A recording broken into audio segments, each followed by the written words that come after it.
Video games have always had a stigma surrounding them, ever since the video game crash of 1983.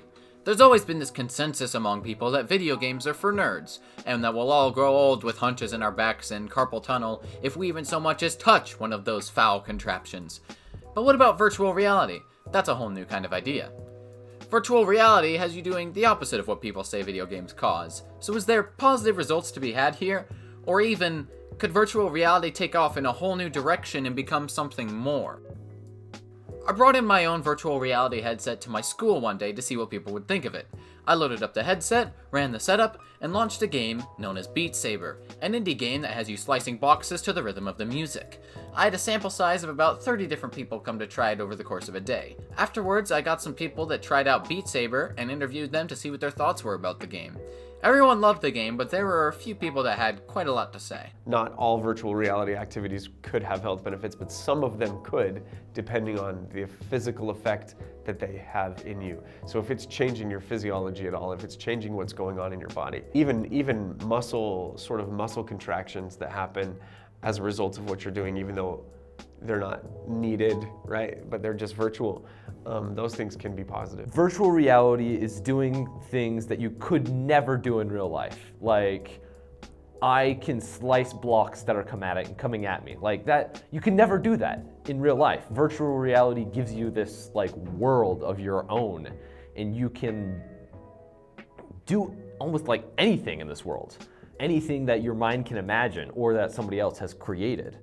It's crazy. You can do. I think they're great for cardio, like that game that you had us play, the sword fight one, or the lightsaber music.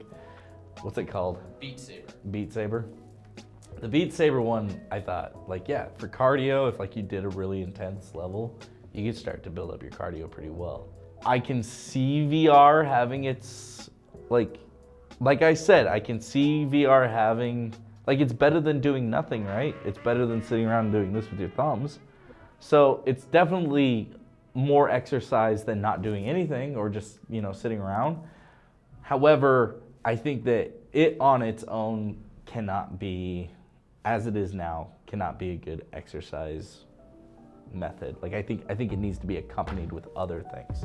The main takeaway from these interviews is that when presented with the idea, lots of people thought that virtual reality is extremely undervalued and has a lot more potential than what we currently use. The problem is the demographic. Video games in general are marketed towards a very specific demographic of people, those being anywhere from age 13 to age 27.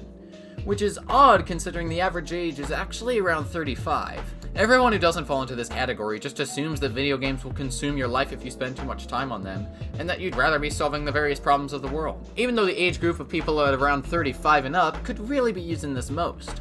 The most likely age to fall victim to things like osteoporosis, chondrosarcomas, PDB are all around 51. While you should be able to get strong bones normally through extreme milk drinking, there's still nothing wrong with exercise every now and then. Jumping out of a virtual plane to get your adrenaline pumping could actually mean the difference between a few more years of strong bones and healthy living, as crazy as it sounds. Virtual reality can branch out into two different places. The first one is to continue down the path of just being a gaming trend. Continue to release games like Fallout and Doom VR.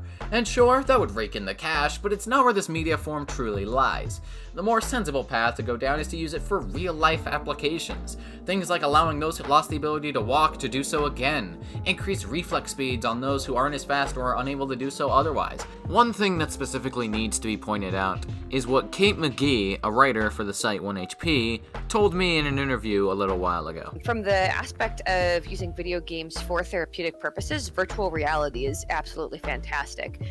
There's a certain gamification that you can do of therapy activities that makes them much more enjoyable and much less onerous for patients, which is great. If it's going to get somebody to do more physical therapy or to do it better, or to get real-time feedback in visual format, that's excellent. The ways of making it more accessible to those who can make the most of it would be to lower the price, develop experiences with this in mind, and allow more customization so that it can cater to all those who need to use it.